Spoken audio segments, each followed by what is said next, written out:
ہندوستانی فوج کی پنجاب ریجمنٹ سے وابستہ کیپٹن سائمہ درانی ہندوستان اور امریکہ کے درمیان جاری مشترکہ فوجی مشق میں حصہ لے رہی ہیں۔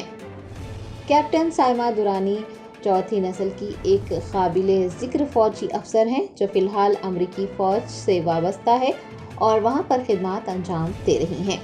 اگر کیپٹن سائمہ درانی کی خاندانی تاریخ پر روشنی ڈالی جائے تو ان کے خاندان کا تعلق ہندوستانی فوج کی پنجاب ریجمنٹ سے رہا ہے اور 3 نسلوں سے ہندوستانی فوج میں خدمات انجام دے رہا ہے۔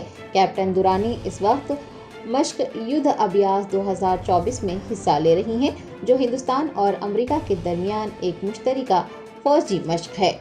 Hello, I'm Captain Saima Durrani, US Army کے ساتھ میں یہاں پہ for the first time پہلی دفعہ میں انڈیا آئی ہوں۔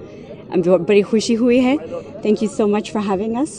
I belong to the 405th Delta Attachment out in میری جو فیملی ہمارے تعلقات ہے لکھنؤ اور رامپور سے اینڈ ہمارے ابھی تک ہماری فیملی وہاں پہ ہے موجود in رامپور اسپیشلی، تو I got to meet them for the first time 1960s میں۔ میرے جو دونوں والدین ڈاکٹرز ہیں، تو 1960s میں پریزیڈنٹ کینیڈی نے وہاں پہ he opened the laws to invite more Indians and those from South Asia to come and join the medical workforce. تو اس لیے پھر میری پیدائشی وہاں پہ ہوئی۔ US آرمی میں ایکچولی میرے جو دادا پردادا پردادا سب انڈین فوج میں so I belong to an army family and it's just something that بچپن سے میرے جو ہمیشہ جو سب all the girls were getting dolls Barbies وغیرہ، مجھے وہ سب GI Joes اور مجھے اس سے بہت I wanted to play with those instead.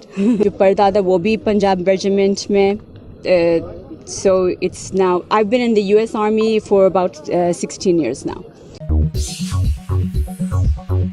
جرمنٹن super speciality hospital national award winner doctor Mir Jawad Zar Khan, German trained senior orthopedic surgeon and director, ماہر ڈاکٹرز ڈاکٹر واصف اعظم اور doctor Bharvi Chanduri, senior cardiologist اور دیگر ڈاکٹرز نمایاں خدمات انجام دے رہے ہیں۔ Robotic surgery, advance cath lab, MRI، operation theatre, ICU، 2D ultrasound جیسی سہولیات سے آراستہ کارپوریٹ لیول ہاسپٹل، واجبی فیس میں ہر مرض سے شفا یابی کے لیے جرمنٹن سپر اسپیشلٹی ہاسپٹل عطا پور۔